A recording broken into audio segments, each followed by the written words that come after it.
Why should voters choose you as their next senator?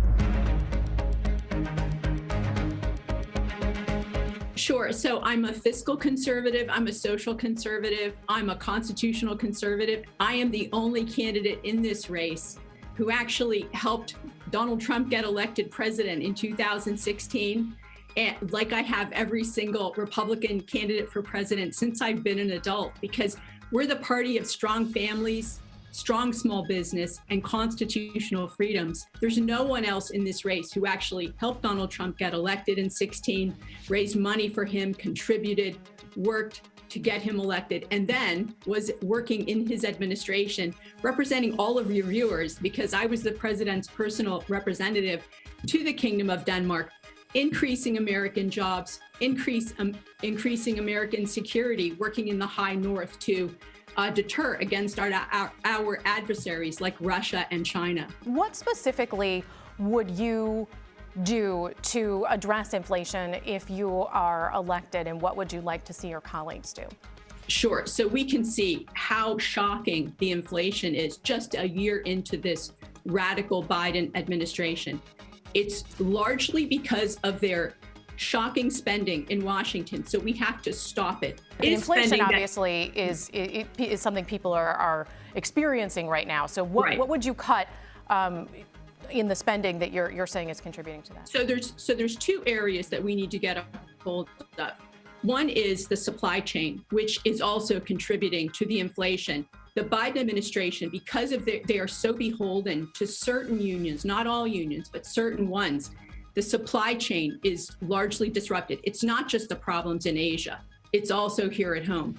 But there are $10 billion gifts here and $100 billion gifts there to certain very far left groups and cities to give them money that eventually comes back to the Democrat Party for more political control. It's baked into even the bills that have already passed. Rather than Republicans doing their job and being strong fiscal conservatives, they passed bills that may have had some good things for Pennsylvania, but they also had things that were largely gifts. And I mean, in 10 Can you give me an example? I'm not sure I'm following exactly what you're saying. Can you give me an example? Rather than bore your viewers with exactly where the money is going, it's going to far left groups. And here's what I will say. Which groups are you talking about?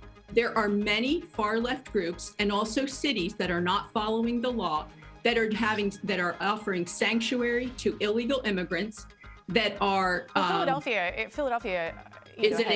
so we are having ghost flights come in. So are you saying that you would cut money to Philadelphia? You would cut back on the money that Philadelphia gets from the federal government? So Philadelphia needs to enforce the laws.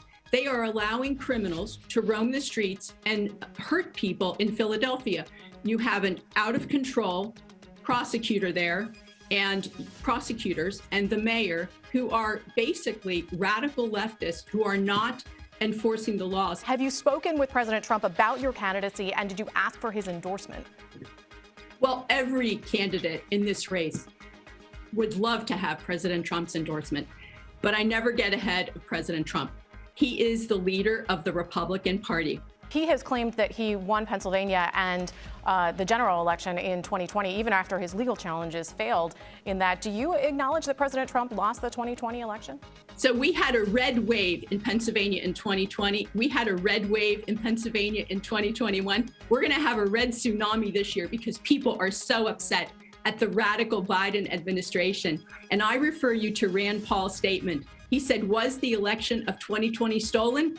He said, yes, it was. It was stolen legally. Do you believe that it was stolen? Senator Rand Paul referred to a forensic audit. Well, I'm asking you because you're running for Senate here in Pennsylvania. Let me answer the question, Lauren. Thank you. Certainly. Senator Rand Paul said, I refer you to the forensic audit that determined that the private money contributed by Mark Zuckerberg and his friends, almost $500 million to control how the election was conducted or held, changed the outcome of the election. And Donald Trump would have won without that private money controlling the election. So I think we should outlaw at the federal level and ban private American oligarch money from controlling our elections. I will work to ban that private money in Washington.